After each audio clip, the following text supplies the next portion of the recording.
जम्मू के रामबन से बड़ी खबर है, जहां बादल फटने की वजह से भयंकर तबाही मची है। घरों में पानी घुस आया है, सड़क पर मलबा इस तरह पड़ा हुआ है। अब तक 3 लोगों की मौत हो चुकी है। राहत और बचाव का काम जारी है। हाईवे का जो हिस्सा है वो भी कट गया है। सड़क पर लंबा जाम भी लग गया है।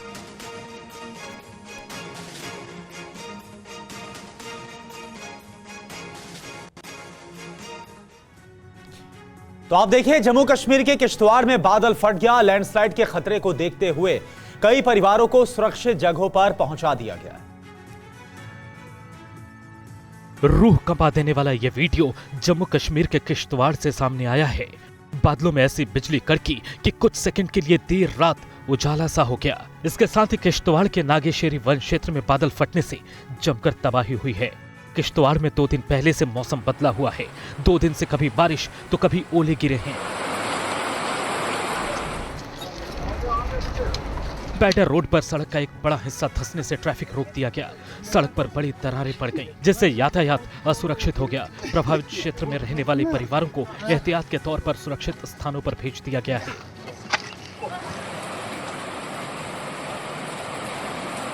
जम्मू कश्मीर के डोडा में भी कई इलाकों में बारिश ने लोगों की परेशानी बढ़ा दी है। लोगों का जनजीवन अस्त व्यस्त हो गया है। भलेसा इलाके में पिछले कई घंटों से लगातार बारिश और बर्फबारी के चलते तापमान में भारी गिरावट आ गई है। बारिश की वजह से नदी का जलस्तर भी बढ़ गया है, जिससे लोग डरे हुए हैं। उधर जम्मू कश्मीर के उधमपुर में बारिश और लैंडस्लाइड आफत बनी हुई है। भूस्खलन के चलते उधमपुर के कई गांवों का संपर्क एक दूसरे से कट चुका है। खौफ से भर देने वाली ये तस्वीरें जम्मू कश्मीर के उधमपुर की हैं। देखें कैसे पहाड़ का एक बड़ा हिस्सा दरक रहा है। जम्मू उधमपुर हाईवे पर हुई लैंडस्लाइड की ये तस्वीरें डराने वाली हैं। लैंडस्लाइड में उधमपुर को जम्मू से जोड़ने वाली सड़क भी रेत की तरह बह गई। देखते ही देखते हाईवे मलबे में तब्दील हो गया और सड़क का नामो निशान मिट गया। उधमपुर में पिछले कुछ दिनों से भारी बारिश हो रही है। बारिश के कारण उधमपुर के कई इलाकों में खतरनाक लैंडस्लाइड हुई है। लैंडस्लाइड के बाद पहाड़ का सारा मलबा भर कर नीचे आ गिरा, जिसमें कई गाड़ियां दब गई। कुदरत की तबाही का एक खौफनाक ट्रेलर जिसने भी देखा वो दंग रह गया। पहाड़ को भर कर धराशायी होते जिसने भी देखा वो खौफ से भर गया। लैंडस्लाइड से आसपास के इलाकों में हाहाकार मच गया। लोग आसपास की जगहों से तुरंत भाग खड़े हुए। सिर्फ लैंडस्लाइड के इस भयानक मंजर को देखने के अलावा किसी के वश में कुछ भी नहीं था। पहाड़ से चट्टानें टूटकर गिरती रहीं और लोग बेबस होकर देखते रहे। चंद मिनट के अंदर जम्मू उधमपुर हाईवे लैंडस्लाइड में बह गया। और इधर जम्मू के रामबन में भी भारी तबाही मची है। लैंडस्लाइड से रामबन के कई इलाकों में हालात बहुत ज्यादा खराब है। तबाही की ये तस्वीरें जम्मू कश्मीर के रामबन की हैं, जहां भारी बारिश के बीच जबरदस्त लैंडस्लाइड हुई है। तेज बारिश और लैंडस्लाइड के दोहरे अटैक ने रामबन में भारी तबाही मचाई है। दिल दहलाने वाला ये वीडियो भी रामबन का है, जहां अभी भी बीच सड़क पर भारी सैलाब दिख रहा है। सैलाब के दोनों तरफ लोग फंसे हैं, गाड़ियां हैं, पानी लोगों के घरों में घुस चुका है। अचानक आए आसमानी कहर से लोगों पर मुसीबत का पहाड़ टूट पड़ा है। हालात ये है कि लोग न घर के अंदर रह पा रहे हैं और न ही घर से बाहर निकल पा रहे हैं। रामबन में हर तरफ तबाही और बर्बादी के निशान दिखाई दे रहे हैं। भारी बारिश की वजह से पहाड़ से सैलाब आया और पानी के साथ मलबा भी बहकर आ गया। पहाड़ से गिरा मलबा लोगों के घरों और सड़कों पर भर चुका है। गाड़ियां मलबे में फंसी हैं। रामबन में तबाही की एक और खौफनाक तस्वीर देखिए। तेज बारिश के बाद आए सैलाब में सड़क पूरी तरह से बह चुकी है। लोग पतली लकड़ी पर चलकर रास्ता पार कर रहे हैं। रस्सी पकड़कर लोग एक स्थान से दूसरे स्थान पर जा रहे हैं। कई लोग सैलाब में फंसे हैं। रास्ते में फंसे लोगों का रेस्क्यू किया जा रहा है। अचानक आए सैलाब में लकड़ी का पुल बनाकर लोगों को बचाया जा रहा है। और जम्मू कश्मीर में कुदरत का कहर बरपा है। किश्तवाड़ में बादल फटने के बाद रामबन में सैलाब का कहर टूट पड़ा है। घरों में पानी घुस गया है, सड़कों पर मलबा आ चुका है। 3 लोगों की जान जा चुकी है। वहीं हाईवे का हिस्सा भी बह गया, जिससे राहत और बचाव का काम चल तो रहा है, लेकिन मुश्किलें आ रही हैं। TV9 आपको हर तस्वीर सबसे पहले दिखा रहा है। ग्राउंड जीरो पर TV9 रिपोर्टर अंकित भट्ट भी पहुंच चुके हैं। उनकी भी रिपोर्ट आपको आगे दिखाएंगे। रामबन में हुई तबाही पर डिप्टी कमिश्नर बशीर उल चौधरी की तरफ से क्या कुछ कहा जा रहा है, रेस्क्यू ऑपरेशन के बारे में क्या बताया गया है, आपको सुनाते हैं। ये है कि लगभग कोई 12 बजे के करीब जो है वो धीरे धीरे बारिश हुई, लेकिन 1-1:15 बजे के करीब बहुत ज़्यादा टॉरेंशियल रेनफॉल शुरू हुई, जिसमें हिल स्टॉर्मिंग हुआ, क्लाउड बस्टिंग हुई, तो जिसकी वजह से जो है वो नेशनल हाईवे भी जो है 3-4 जगहों से क्लोज हुई, जैसे डलवास से, रामबन मेन से, सेरी से, पनख्याल से, और साथ ही साथ में जो क्लाउड बस्ट रामबन टाउन के हुआ बैक साइड में हुआ, उसकी वजह से जो है जो नाले थे वो भर गए काफ़ी ज़्यादा। लेकिन यहाँ पे जो है किसी जानी माली नुकसान की कोई वो मतलब खबर नहीं है, उसमें नहीं हुआ, बल्कि जितनी दुकानें जो हैं या घर जो हैं वो होटल्स जो हैं वो काफ़ी ज़्यादा डैमेज हुए हैं। साथ ही साथ में जो है वो एक अनफॉर्चुनेट इंसिडेंट हुआ हमारा सेरी बागना में, 2 घर जो हैं वो स्लाइड की वजह से जो है वो दब गए और ढह गए, जिसमें अनफॉर्चुनेटली 2 बच्चों को हमने गंवा दिया और एक बुजुर्ग थे उनको भी गंवा दिया, 2 अलग अलग घरों में। तो बाकी अगर ओवरऑल हम देखेंगे सिचुएशन में तो लगभग कोई 40 या 50 के करीब हमारे घर जो हैं वो डैमेज हुए हैं कम्प्लीटली, जिनकी इतला हमारे पास पहुंची है। और जम्मू कश्मीर श्रीनगर नेशनल हाईवे पर अंकित भट्ट की एक रिपोर्ट आपको दिखाते हैं कि वहां पर हालात क्या है। जम्मू संभाग के अलग अलग जिलों में लगातार बारिश हो रही है। वहीं जम्मू संभाग के रामबन किश्तवाड़ इलाके में भारी बारिश और लैंडस्लाइड के चलते काफ़ी नुकसान भी हुआ है। जम्मू श्रीनगर नेशनल हाईवे को फिलहाल यातायात के लिए बंद कर दिया गया है। इस समय मैं मौजूद हूं जम्मू श्रीनगर नेशनल हाईवे पे। यहां पे आप देख सकते हैं कि ट्रैफिक कर्मी जो है वो लगातार यहां पर हर एक वाहन को रोक रहे हैं। जो जम्मू से श्रीनगर की तरफ गाड़ी जा रही है उसको यहां पर रोका जा रहा है। साफ तौर पे कहा जा रहा है कि आप वापस मुड़िए।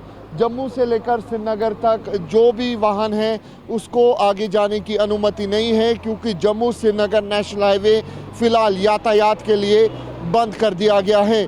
वहीं मौसम विभाग की तरफ से पहले ही एडवाइजरी जो है वो जारी की गई थी और साफ तौर पे कहा गया था कि जम्मू संभाग में 18 तारीख से लेकर 21 तारीख तक भारी बारिश हो सकती है। जो नदियां हैं वो उफान पे हो सकती है और पूरी तरीके से अलर्ट रहें। रामबन ज़िले में कई जगहों पे बाढ़ बारी जैसे हालात बने हुए हैं। वहीं प्रशासन और पुलिस अलर्ट मोड पर है। यहाँ पे अगर आप देखें, इस समय मैं मौजूद हूँ जम्मू श्रीनगर नेशनल हाईवे पे।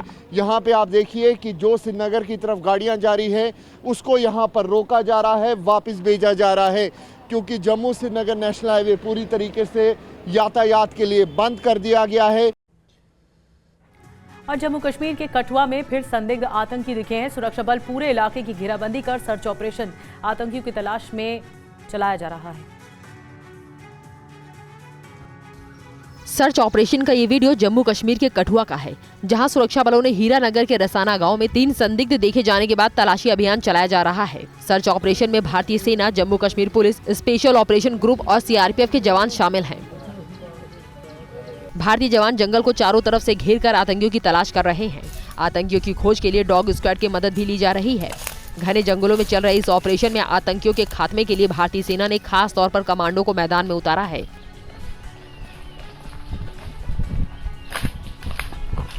सुरक्षा बलों को इन घने जंगलों के बीचों बीच बनी गुफाओं में आतंकियों के छिपे होने की आशंका है। इससे पहले कठुआ मुठभेड़ में सुरक्षा बलों ने 2 आतंकियों को मार गिराया था। वहीं इस ऑपरेशन में 3 जवान भी शहीद हुए थे। आतंकियों ने जंगल में छुपकर जवानों पर फायरिंग कर दी थी। इससे पहले सैदा सोहल इलाके में भी घुसपैठ कर आए 2 आतंकियों को सुरक्षा बलों ने मार गिराया था।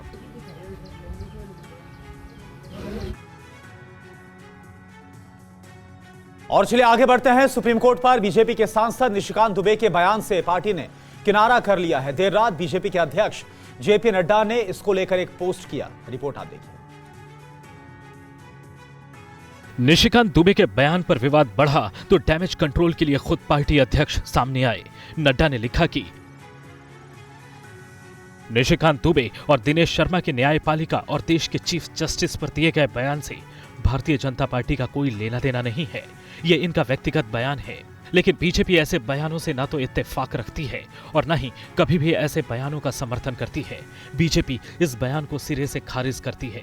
भारतीय जनता पार्टी ने सदैव ही न्यायपालिका का सम्मान किया है, उनके आदेशों और सुझावों को सहर्ष स्वीकार किया है, क्योंकि एक पार्टी के नाते हमारा मानना है कि सुप्रीम कोर्ट सहित देश की सभी अदालतें हमारे लोकतंत्र का अभिन्न अंग हैं तथा संविधान के संरक्षण का मजबूत आधार स्तंभ हैं।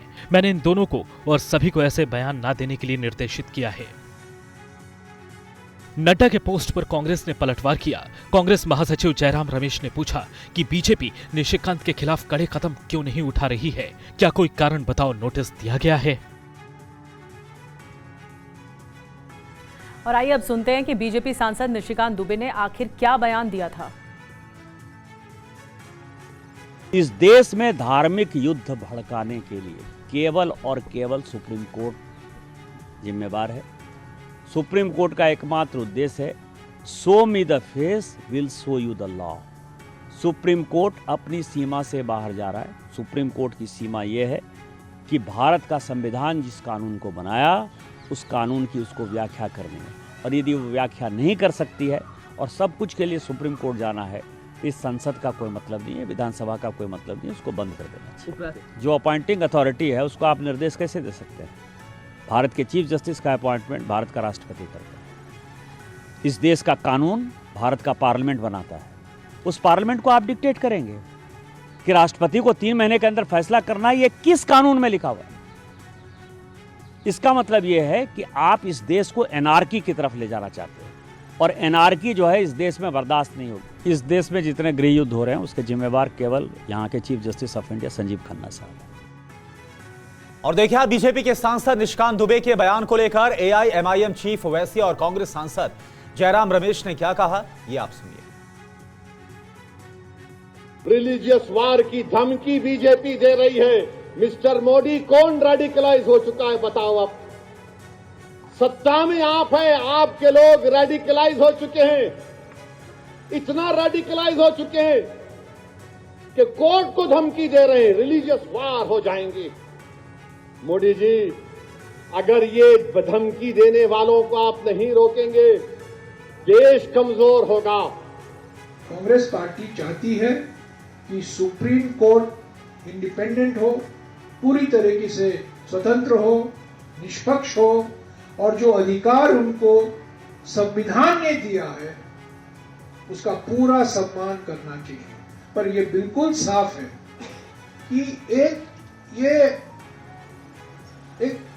जानबूझकर अलग अलग आवाजें आ रही हैं और सुप्रीम कोर्ट को निशाना बनाया जा रहा है। और पार्टी के अध्यक्ष जेपी नड्डा ने निशिकांत दुबे को सीजीआई पर दिए बयान पर नसीहत दी है, लेकिन निशिकांत दुबे मानने को तैयार नहीं है। अब पूर्व मुख्य चुनाव आयुक्त पर भड़के बीजेपी सांसद निशिकांत दुबे, उन्होंने एसवाई कुरैशी के एक पोस्ट पर रिप्लाई करते हुए लिखा है कि आप चुनाव आयुक्त नहीं, मुस्लिम आयुक्त थे। उन्होंने लिखा कि झारखंड के संथाल परगना में बांग्लादेशी घुसपैठियों को वोटर सबसे ज्यादा आपके कार्यकाल में ही बनाया गया। दरअसल एसवाई कुरैशी ने वक्फ कानून का विरोध करते हुए लिखा था कि ये मुसलमानों की जमीन हड़पने की सरकार की साजिश है। मुझे पूरी उम्मीद है कि सुप्रीम कोर्ट निश्चित रूप से इस कानून को खारिज कर देगा। तो इस पोस्ट के रिप्लाई में निशिकांत दुबे में ये रिप्लाई दिया और उसके बाद फिर से सवाल उठ रहे हैं।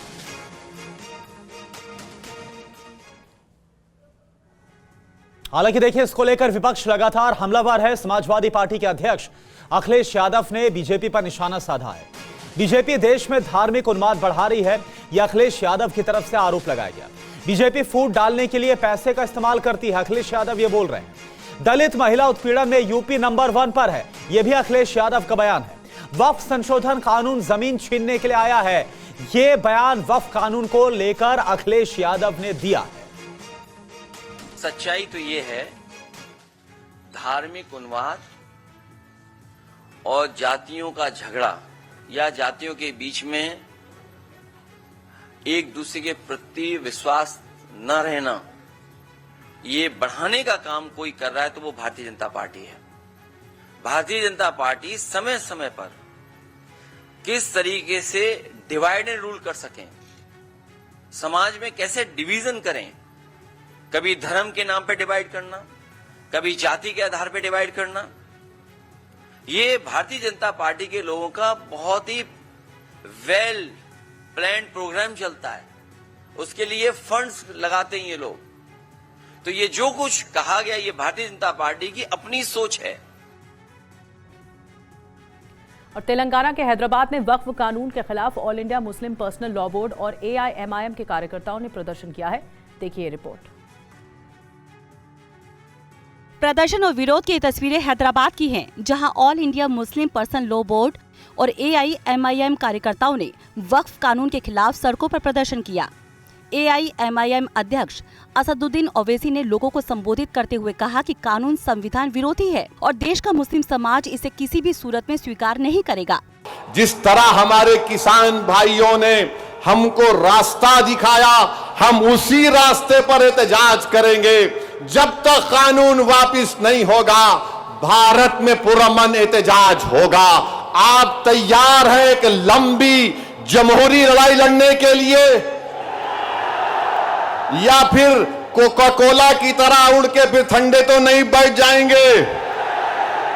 क्या आप तैयार हैं एक जमहूरी एहतजाजी लड़ाई लड़ने के लिए?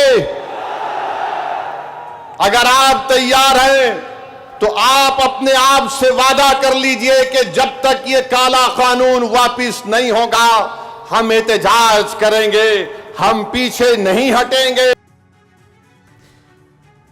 और चलिए बात करते हैं नेशनल हेराल्ड मामले की। इस केस में ईडी की कार्रवाई के खिलाफ कांग्रेस ने बड़ा राजनीतिक मोर्चा खोलने की तैयारी कर ली है और इसके लिए खास प्लान भी तैयार किया गया है कांग्रेस की तरफ से।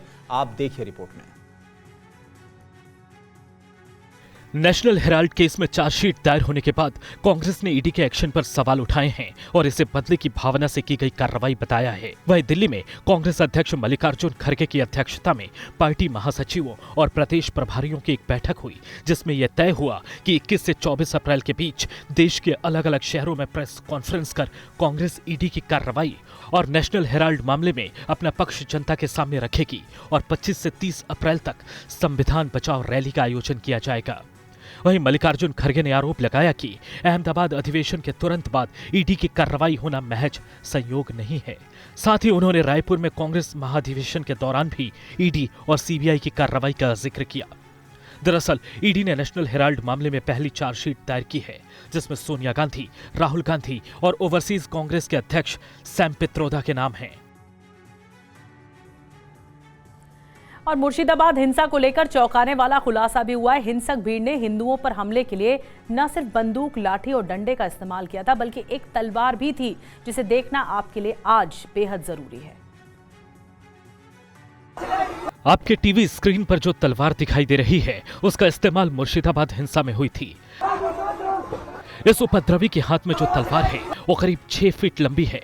बंगाल में इस तलवार को अक्षी कहते हैं। अब इस तस्वीर को देखिए, जिसमें ये लोग तोड़फोड़ और लूटपाट करते नजर आ रहे हैं। मुर्शिदाबाद हिंसा की जांच में हर दिन साजिश की नई नई परतें खुल रही हैं। हमले के दौरान ऐसे हालात पैदा करने की साजिश थी जिसे बंगाल पुलिस संभाल न सके और ज्यादा से ज्यादा नुकसान किया जा सके। खुलासा ये भी हुआ है कि बांग्लादेश से 12 से 15 साल के बच्चों को बंगाल भेजा गया था। इन्हें गैर मान्यता प्राप्त मदरसों में पढ़ने के लिए भेजा गया था। पढ़ाई के नाम पर दंगे की साजिश रची गई थी। हिंसा के दौरान ये बच्चे भीड़ में शामिल हो गए थे। सूत्रों के मुताबिक हिंसा के बाद इन्हें देश के अलग अलग शहरों में भेज दिया गया है। फिलहाल मामले की जांच जारी है और जांच एजेंसियां इस साजिश के तह तक जाना चाहती हैं। और देखिए अब महाराष्ट्र की सियासत से एक बहुत अहम खबर है। सवाल है कि क्या राज और उद्धव ठाकरे एक साथ आने वाले हैं? महाराष्ट्र की सियासत पर आज की सबसे बड़ी खबर की रिपोर्ट आप देखिए। ये पोस्टर मुंबई की सड़कों पर लगे हैं। पोस्टर में राज और उद्धव ठाकरे को एक दूसरे के कंधे पर हाथ रखे दिखाया गया है। दो भाइयों के करीब आने की खबर पर महाराष्ट्र के सीएम का क्या कहना है, आइए सुनाते हैं। दोघे एकत्र आले तर आम्हाला आनंदच आहे। कोणीही आपल्यातले मतभेद विसरून एकत्रित येत असतील तर याच्यामध्ये काही वाईट वाटण्याचं कारण नाही। ऑफर देणारे हे, रिस्पॉन्ड करणारे ते, शर्ती ठेवणारे हे, सांगणारे ते, मी काय बोलायचं याच्यावर। अब आपको राज ठाकरे का वो बयान सुनाते हैं जिसके बाद ठाकरे ब्रदर्स के साथ आने की चर्चा है। मी पाहतोच आहे, म्हणजे तर माझं म्हणणं आहे की सगळ्या महाराष्ट्रातल्या राजकीय पक्षांमधल्या सगळ्या मराठी लोकांनी येऊन एकच पक्ष काढावा। इस खबर पर उद्धव गुट के नेता संजय राउत ने क्या कहा, सुनिए। दोनों भाई तय करेंगे और हमने उद्धव जी की बात मानी है कि महाराष्ट्र के हित के लिए हमको अगर एक साथ आना पड़े तो हम हमारे जो भी मतभेद है वो हम भूल सकते हैं। खबर बरेली से है। बरेली में आजकल तेंदुए का आतंक देखा जा रहा है। तेंदुए ने यहां खेत के काम करने वाले किसान पर हमला कर दिया। इसी तेंदुए ने आजकल बरेली के क्यूलड़िया इलाके में दहशत का माहौल बना रखा है। खेतों में तेंदुए के पैरों के निशान साफ देखे जा सकते हैं। तेंदुए ने खेत में सिंचाई कर रहे किसान को गंभीर रूप से घायल कर दिया। तेंदुए के हमले में किसान के मुंह का जबड़ा 4 जगहों से टूट गया और उसके शरीर पर करीब 20 घाव हैं। शोर सुनकर ग्रामीणों ने किसी तरह से घायल किसान को बचाकर अस्पताल तक पहुंचाया, जहां उसका इलाज जारी है। के जबड़े के यहाँ पे 4 टुकड़े थे, तो और बीपी काफी कम चल रहा था। जब आया था तो बहुत सिक था, ऐसा लग रहा था कि मतलब सही टाइम में पहुंच गया, नहीं तो लाइफ इसकी खतरे में काफी थी। अब कंडीशन स्टेबल है, बात कर पा रहे हैं, पहले से बेहतर है। हो सकता है हम उसे जल्दी आईसीयू से हटा लें। वन विभाग की टीम ने पूरे इलाके में मंदिरों और मस्जिदों से ऐलान कराया है कि कोई भी अकेले घर से बाहर न निकले और साथ में लाठी डंडे लेकर ही चले। घटना के बाद वन विभाग की टीम और जिला प्रशासन इलाके में लगातार कॉम्बिंग कर रही है। वन विभाग की 4 टीमें इलाके में तेंदुए की तलाश कर रही हैं। वन विभाग ने ग्रामीणों से अपील की है कि किसी संदिग्ध हलचल की सूचना तुरंत प्रशासन को दी जाए। और देखिए, झारखंड से एक बेहद ही चौंकाने वाली खबर आई है। दुमका के एक स्कूल में मैट्रिक परीक्षा की आंसर शीट में किसी ने आग लगा दी और उसके बाद हड़कंप मच गया। रिपोर्ट आप देखिए। ये तस्वीरें दुमका के श्री राम कृष्ण आश्रम स्कूल की हैं, जहां शरारती तत्वों ने परीक्षा के बाद जांच के लिए रखी गई झारखंड बोर्ड मैट्रिक परीक्षा की आंसर शीट में आग लगा दी, जिससे लगभग 300 से ज्यादा आंसर शीट जल गई। कई कॉपियां पूरी तरह से जल चुकी हैं और जो बची हैं उनका आधा हिस्सा जल चुका है। इस स्कूल में 12 अप्रैल से आंसर शीट की जाँच की जा रही है और जिन कॉपियों में आग लगी उसकी जाँच की जा चुकी थी। जानकारी के मुताबिक आरोपियों ने खिड़की के रास्ते बाहर से आंसर शीट में आग लगाई और मौके से फरार हो गए। उधर आग लगने की जानकारी मिलते ही अफरा तफरी मच गई। आनन फानन में आग पर काबू पाया जा सका। गनीमत रही कि आग सिर्फ एक कमरे में लगी थी, नहीं तो कई और आंसर शीट जलकर खाक हो जाती। यहाँ के जो एचएम है उनके द्वारा सूचना दिया गया कि रात 2:08 पर कुछ उपद्रवी तत्वों द्वारा उनका जो कॉपी मूल्यांकित कॉपी जो था उस पर ज्वलनशील पदार्थ डालकर जलाने का प्रयास किया गया। फिलहाल इस मामले की जांच की जा रही है। वहीं पुलिस ने अज्ञात लोगों के खिलाफ मुकदमा दर्ज कर लिया है। महाराष्ट्र के छत्रपति संभाजीनगर जिले में चोरों की गलती से बैंक में भीषण आग लग गई। ये पूरा मामला क्या है, आइए आपको दिखाते हैं। अरे साहब कोई भी नहीं होता। तस्वीरें छत्रपति संभाजीनगर जिले के वैजापुर गांव की है, जहां महाराष्ट्र ग्रामीण बैंक की शाखा पूरी तरह जल गई। चोरी की वारदात को अंजाम देने के लिए कुछ चोर गैस कटर का इस्तेमाल करते हुए बैंक के अंदर दाखिल होने की कोशिश कर रहे थे और इसी बीच सिलेंडर में जोरदार धमाका हो गया और देखिए कैसे ये बैंक भीषण आग की चपेट में आ गया। बैंक में लगी आग इतनी तेजी से फैली कि चोर बदहवास होकर इधर उधर भागने लगे। भीषण आग को देखकर वो इतने डर गए कि साथ लाई अपनी गाड़ी तक साथ लेकर नहीं गए। चोरी के लिए जिस कार से वो बैंक पहुंचे थे, उसी बैंक के बाहर अपनी कार को छोड़कर सभी चोर फरार हो गए। अब उस कार से सबूतों की तलाश की जा रही है। वारदात आज सुबह 3:30 बजे के आसपास की है। सूचना मिलते ही स्थानीय लोग आग बुझाने की कोशिशों में जुट गए। दमकल विभाग को भी हादसे की सूचना दी गई। जब तक आग पर पूरी तरह से काबू पाया जाता, तब तक बैंक पूरी तरह से जल चुका था। बैंक के आसपास लगे सीसीटीवी कैमरों की मदद से अब चोरों की तलाश की जा रही है। और अब खबर महाराष्ट्र के पालघर से है, जहां 13 साल के भाई ने अपनी 7 साल की बहन की हत्या कर दी। 60 सेकंड में देखिए पूरी खबर। वारदात पालघर के नाला सुपारा पूर्व के संतोष भुवन इलाके की है। जिस वक्त 13 साल के बच्चे ने वारदात को अंजाम दिया, उस वक्त माता पिता काम करने के लिए घर से बाहर गए थे। घर में भाई बहन अकेले थे। दोनों बच्चों में खेल को लेकर झगड़ा हुआ, जिसके बाद महज 13 साल के भाई ने अपनी 7 साल की बहन की चाकू मारकर हत्या कर दी। शुरुआत में लड़के ने बताया कि खेलते हुए बहन धागा काटने वाले कटर पर गिर गई थी, जिससे उसकी गर्दन कट गई और उसी से मौत हो गई। लेकिन पोस्टमार्टम रिपोर्ट में डॉक्टर्स को कुछ संदिग्ध लगा, तो पुलिस ने बच्चे से कड़ाई से पूछताछ की। तब सच्चाई का खुलासा हुआ। डॉक्टरांनी तपासणी केली असता त्यामध्ये काहीतरी संशयास्पद गोष्टी आढळून आल्या आणि हा मृत्यू तिच्या मानेला काहीतरी जखमा होऊन झाला असल्याचे डॉक्टरांनी अभिप्राय दिल्याने मध्यवर्ती गुन्हे शाखेचे वपोनी कुराडे व त्यांच्या पथकाने सखोल तपास केला आणि घरामध्ये तिच्याबरोबर तिचा 13 वर्षाचा जो भाऊ होता। पालघर जिले के पेल्हार पुलिस थाना क्षेत्र में पिछले 2 महीने में दूसरी बार ऐसी वारदात हुई है। और इधर बिहार के बेतिया से एक बेहद ही हैरान करने वाली खबर आई है। पुलिस लाइन में ड्यूटी पर तैनात एक सिपाही ने अपने ही साथी पर ताबड़तोड़ फायरिंग कर दी, जिससे उसकी मौत हो गई। यह तस्वीर बेतिया पुलिस लाइन की है, जहां पर ड्यूटी पर तैनात परमजीत नाम के एक सिपाही ने अपने ही साथी सिपाही पर इंसास राइफल से ताबड़तोड़ फायरिंग कर दी, जिससे मौके पर ही सोनू की मौत हो गई। बताया जा रहा है कि सोनू को कुल 11 गोलियां मारी, जिनमें से कई गोलियां सिर में लगी। इस वारदात के बाद पूरे इलाके में अफरा तफरी मच गई। वहीं साथी सिपाही की हत्या के बाद हमलावर सिपाही इंसास राइफल लेकर पुलिस लाइन की छत पर चढ़ गया, जिसे पकड़ने के लिए पुलिस को कड़ी मशक्कत करनी पड़ी। बाद में पुलिस ने उसे गिरफ्तार कर लिया। जानकारी के मुताबिक दोनों सिपाहियों का कुछ दिन पहले ही सिकटा थाने से बेतिया पुलिस लाइन में ट्रांसफर हुआ था। दोनों एक ही यूनिट में तैनात थे और किसी बात को लेकर उनके बीच विवाद भी चल रहा था, जो हिंसा में बदल गया। इस वारदात ने पूरे पुलिस महकमे को झकझोर कर रख दिया और पुलिस लाइन की सुरक्षा व्यवस्था पर भी सवाल खड़े हो गए। फिलहाल पुलिस इस पूरे मामले की छानबीन में जुटी है और आरोपी से पूछताछ की जा रही है।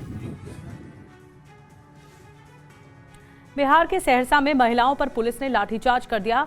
विवाद किस बात को लेकर शुरू हुआ, आपको बताते हैं। देखिए कैसे महिलाएं पुलिसकर्मियों से भिड़ गईं। गुस्साई महिलाओं ने पुलिसकर्मियों पर हमला कर दिया, जिसके बाद पुलिसकर्मियों ने भी महिलाओं पर लाठी भांजनी शुरू कर दी। वीडियो सहरसा के काशनगर थाना क्षेत्र का है, जहां पंचायत सरकार भवन निर्माण कार्य के दौरान ये टकराव हो गया। अब ये दूसरा वीडियो देखिए, जिसमें एक महिला को 3 पुलिसकर्मी पीटते नजर आ रहे हैं।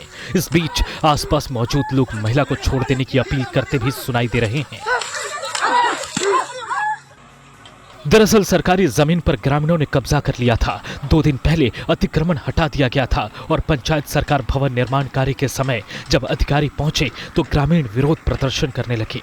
विवाद बढ़ने पर पुलिस मौके पर पहुंची। भूमि का जो है अतिक्रमण मुक्त भी कराया गया था। पिछले 2-3 दिन पूर्व ही अतिक्रमण मुक्त कराया गया था। आज जब वहां पर जो है पंचायत सरकार भवन के निर्माण कार्य शुरू होना था, उसका नींव खुदना था, तो कुछ उपद्रवी लोगों के द्वारा वहां पर जो है अस्थायी झोपड़ी का निर्माण कर दिया गया था और महिलाओं के द्वारा वहां पर निर्माण कार्य का जो पंचायती सरकार भवन है, इसका निर्माण कार्य का विरोध किया जा रहा था। और वहीं बिहार के बेगूसराय में एक मामूली से विवाद में एक युवक की गोली मारकर हत्या कर दी गई। बदमाशों के गोली मारने का सीसीटीवी फुटेज सामने आया है। गोली मारने का ये वीडियो बिहार के बेगूसराय का है, जहां मोहम्मदपुर के एक निजी क्लिनिक को लेकर विवाद हुआ। मृतक की पहचान मोहम्मदपुर इलाके के रहने वाले अजीत महतो के रूप में हुई है। घटना से नाराज लोगों ने जमकर हंगामा किया और आरोपियों पर कार्रवाई की मांग को लेकर NH-31 जाम कर दिया। परिजन प्रशासन पर सवाल उठा रहे हैं। प्रशासन बैठा हुआ है, उसके बाद गोली चला। एक आदमी भी अंदर में है। एक आदमी हमारा बंद किए हुए है, उसको माया पीटा बंद करके रखे हुए हैं। तनावपूर्ण हालात के बाद कई थानों की पुलिस को हालात संभालने पड़े। फिलहाल पुलिस मामले की जांच में जुटी है। अजीत महतो बात कर रहा हूँ, सीबल महतो।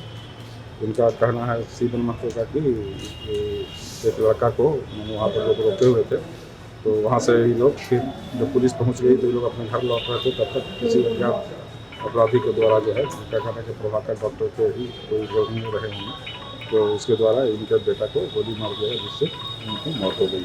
मृतक का क्लिनिक स्टाफ के साथ सीसीटीवी फुटेज दिखाने को लेकर विवाद हुआ था, जिसके बाद उसे पुलिस ने गिरफ्तार कर लिया था। इधर महाराष्ट्र में विरार और पालघर के बीच यात्रा करने वालों के लिए एक अच्छी खबर आई है। जलमार्ग के जरिए रोरो सर्विस की शुरुआत हो रही है और इस सर्विस के शुरू होने से 1 से 1.5 घंटे का वक्त सिर्फ 10 मिनट में पूरा हो जाएगा। विरार से पालघर बीच रोरो सेवा शुरू होने का इंतजार इस इलाके के लोगों को कई सालों से था। इस सेवा के शुरू होने के बाद व्यापारी, मछुआरे और नौकरी पेशा वाले लोग जिन्हें रोजाना विरार से पालघर जाना होता है, उन्हें काफी सहूलियत हो जाएगी। इस फेरी के जरिए कार और बाइक के साथ मिनी ट्रक भी ले जाया जा सकता है। पहले लोगों को सड़क मार्ग से जाने पर 1 से 1.5 घंटे का समय लगता था। लोकल ट्रेन से भी लोगों को पालघर पहुंचने में करीब 45 मिनट का समय लगता था, लेकिन इस सर्विस के शुरू होने से 70 किलोमीटर का सफर महज 10 मिनट में पूरा हो जाएगा। सभी बड़े सरकारी दफ्तर पालघर में होने से लोगों को रोजाना आने जाने में काफी दिक्कतों का सामना करना पड़ रहा था। रो सेवा के शुरू होने से लोगों का वक्त के साथ पेट्रोल डीजल पर खर्च होने वाले पैसे भी बचेंगे। रोज सुबह 6:30 बजे विरार से पहली फेरी और शाम 7 बजे से खारवा डेशरी से आखिरी फेरी चलेगी। 25 अप्रैल से रात्रिकालीन फेरी भी शुरू होगी और आखिरी फेरी रात 10:10 पर खारवाडेश्वरी से रवाना होगी। इस प्रोजेक्ट की योजना केंद्र सरकार की सागरमाला योजना के तहत बनाई गई थी। और मंदिर पर दिए बयान पर अभिनेत्री उर्वशी रौतेला की टीम ने सफाई दी है। अब उनकी टीम ने बयान जारी करके क्या कुछ कहा है, आपको बताते हैं। एक्टर उर्वशी रौतेला इन दिनों अपने एक बयान को लेकर काफी चर्चा में है। एक इंटरव्यू में उर्वशी रौतेला ने दावा किया कि उत्तराखंड में बद्रीनाथ मंदिर के पास उनके नाम पर एक मंदिर है। उर्वशी का ये बयान सोशल मीडिया पर काफी वायरल हो रहा है। उनके इस बयान के बाद बद्रीनाथ के पुजारी और स्थानीय लोग भी काफी नाराज हो गए, उनके बयान पर आपत्ति जताई। मामले को बढ़ता देख उर्वशी रौतेला की टीम ने इस पूरे विवाद पर एक आधिकारिक बयान जारी किया है। उनकी टीम ने बताया कि उनके बयान को गलत तरीके से पेश किया गया। उर्वशी की टीम ने सफाई दी है, लोग ठीक से सुनते भी नहीं हैं। सिर्फ उर्वशी या मंदिर सुनकर वे मान लेते हैं कि लोग उर्वशी रौतेला की पूजा करते हैं। राय बनाने से पहले कृपया वीडियो को ठीक से सुनें। बयान के बारे में भ्रामक टिप्पणी करने वालों के खिलाफ कानूनी कार्रवाई की जानी चाहिए। महाराष्ट्र के ठाणे में 10 रुपए को लेकर हुए विवाद में एक युवक को चाकू मार दिया गया। पुलिस ने आरोपी को गिरफ्तार किया है। मामला ठाणे के मीरा भाईंदर का है, जहां महानगर पालिका के ठेकेदार का एक कर्मचारी फेरी वालों से टैक्स वसूली कर रहा था। इसी बीच जब वो जमाल खान नाम के फेरी वाले के पास पहुंचा तो उसे 90 रुपए की रसीद दी, जिसके बदले में जमाल ने 100 रुपए दिए। जब जमाल ने 10 रुपए वापस मांगे तो दोनों के बीच विवाद शुरू हो गया, जिसके बाद ठेकेदार का कर्मचारी आपा खो बैठा और उसने फेरी वाले पर चाकू से पेट और पीठ पर हमला कर दिया और मौके से फरार हो गया। आसपास मौजूद लोगों ने तुरंत घायल जमाल को अस्पताल पहुंचा दिया, जहां उसकी हालत स्थिर बनी हुई है। तो पुलिस कार्रवाई कर रही है कि नहीं? ये सभी जबरदस्ती पैसे पावती वाला छीन रहा था आपका? छीन है, उसको मैं 100 दिया, 200 लेके भाग गया था पूरा। तो वो जो रोज का पावती आप इससे पहले कितना देते थे उसको? पहले मैं 90 रुपये देते थे। इस बीच तेजी से एक्शन लेते हुए आरोपी को पकड़ लिया। स्थानीय फेरी वालों की शिकायत है कि ठेकेदार के कर्मचारी आए दिन उन्हें डराते धमकाते रहते हैं। ऐसे उनके खिलाफ सख्त एक्शन लिया जाना चाहिए। और लद्दाख के रिमोट इलाकों में भी अब 4G और 5G नेटवर्क मिलने लगा है। सेना और लद्दाख के आम लोग भी अब हाई स्पीड इंटरनेट का इस्तेमाल कर रहे हैं। लद्दाख के रिमोट इलाके में लगा ये मोबाइल टावर बता रहा है कि सरकार सीमाई इलाकों में कम्युनिकेशन इंफ्रास्ट्रक्चर को मजबूत करने को लेकर कितनी सीरियस है। इन मोबाइल टावरों की मदद से लद्दाख के उन इलाकों में भी अब हाई स्पीड इंटरनेट पहुंच रहा है, जहां कुछ साल पहले तक मोबाइल का सिग्नल तक नहीं आता था। चीन से सटे गलवान और डेमचोक जैसे इलाकों में भी 4G और 5G नेटवर्क मिल रहा है, जिसका लाभ सेना के जवानों के साथ साथ लद्दाख के आम लोग भी उठा रहे हैं। भारतीय सेना ने एयरटेल के साथ मिलकर कारगिल, सियाचिन, दौलत बेग ओल्डी, गलवान और डेमचोक जैसे महत्वपूर्ण जगहों पर 42 4G टावर लगाए हैं, जिसका फायदा उन इलाकों के लोगों को मिल रहा है जहां पहुंचना भी बहुत मुश्किल है। 4G और 5G कनेक्टिविटी आने के बाद ये इलाके भी इंटरनेट से जुड़ी सुविधाओं का लाभ उठाने लगे हैं। रिमोट इलाकों में 4G कनेक्टिविटी पहुंचाने से वहां रहने वाले लोगों और सीमा पर तैनात सुरक्षा कर्मियों को कई फायदे होंगे। सेना के अधिकारी इस पहल को गेम चेंजर बता रहे हैं। 4G कनेक्टिविटी से ऑनलाइन एजुकेशन में नए मौके बनेंगे। इसकी वजह से लोगों को सरकारी सेवाओं का एक्सेस मिलेगा, जिससे इलाकों में आर्थिक विकास होगा। इससे लद्दाख में पर्यटन भी बढ़ेगा। तंजानिया में भारत अफ्रीकी देशों के संयुक्त अभ्यास की गर्जना ने दुश्मनों की नींद उड़ाकर रख दी है। आप देखिए।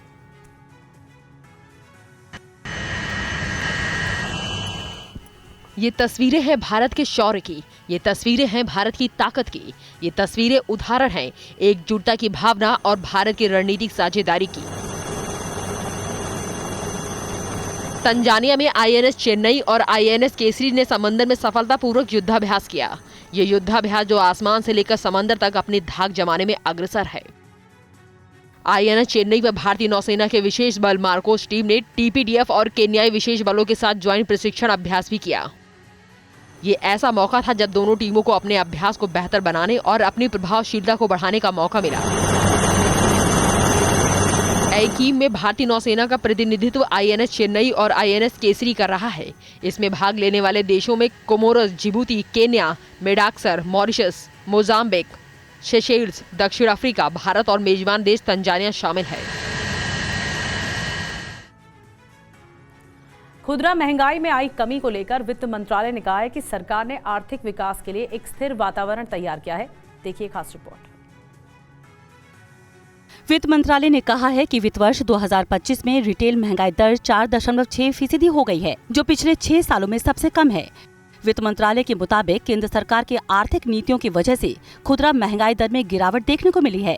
खुदरा महंगाई दर मार्च में घटकर 3.34% हो गई है, जो अगस्त 2019 के बाद खुदरा महंगाई का सबसे निचला स्तर है। उस समय ये 3.28% थी। मार्च 2025 में महंगाई दर में गिरावट का मुख्य कारण सब्जियों, अंडों, दालों, मांस, मछली, अनाज और दूध के दाम में कमी है। वित्त मंत्रालय का कहना है कि सरकार की कोशिशों ने कमजोर परिवारों को बढ़ती खाद्यान्न लागत के असर से बचाया है। सरकार ये सुनिश्चित कर रही है कि कम मुद्रास्फीति का लाभ उन लोगों तक पहुंचे जिन्हें इसकी सबसे ज्यादा जरूरत है। वहीं आर्थिक विशेषज्ञों का मानना है कि महंगाई दर कम होने का सीधा असर आम जनता पर पड़ता है। इससे आम जरूरत की चीजें सस्ती होने लगती हैं, जो आम जनता की जेब पर पड़ रहे बोझ को कम करती हैं। ये किसी भी देश की अर्थव्यवस्था के लिए अच्छा संकेत माना जाता है।